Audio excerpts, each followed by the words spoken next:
এতদিন তো Trump Netanyahu ওনাদের হচ্ছে মানুষ হিসেবে চিনতাম, আজকে হচ্ছে ওনাদের মহিষ হিসেবে পরিচিতি পাইলাম, ভালোই লাগলো। এই যে দেখেন ডোনাল্ড ট্রাম্পে আমার একটু আগে লাথি দিতে লইছিল, কিন্তু আমি সরে গেছি গা, ভাগ্যবালা।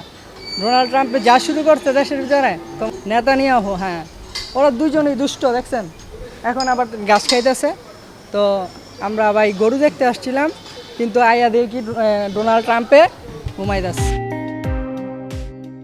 নেতানিয়াহু নাম দিয়েছে এই মহিষটা, কারণ এই মহিষটা আসলে ওরা যত এফেকশন দেখায় কিন্তু অনেক রেগে যায়। তো এটা আসলে ওদেরকে মানে ওরা ফান করে নাম দেওয়াতে আমরাও আসলে জানতাম না। আমরাও একদিন দেখি যে টিভি চ্যানেলে ওদের প্রায় সময় তো অনেক প্রতিবেদন হয়, তো ওরা এরকম ইন্টারভিউ দিচ্ছে, তখন আমরা দেখলাম যে এই জিনিসটা ভাইরাল। তো ফেসবুক ঘাটাঘাটি করলে এখন নিউজ ফিডে এটা অনেক বেশি ছড়ানো আর কি।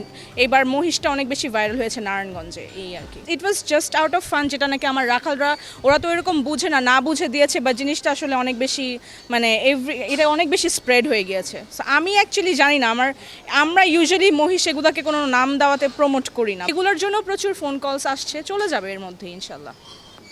অ্যালবিনোর খাবার অ্যাকচুয়ালি নর্মাল গরুর মতোই, জাস্ট অ্যামাউন্টটা একটু বেশি। আমরা আসলে এখানে টিএমআর বেসিসে খাবার খাওয়াই, সেটা হচ্ছে পানি আলাদা খাওয়াই এবং ড্রাই ম্যাটেরিয়ালটা মানে টোটাল মিক্সড রেশনটা আলাদা খাওয়াই। ম্যাক্সিমামই আমাদের ডায়েটটা মানে বেস করে হচ্ছে আপনার কাঁচা ঘাসের উপর। আমরা দৈনিক 3.5 টন থেকে 4 টন ঘাস আনি পুরা মানে খামারের জন্য।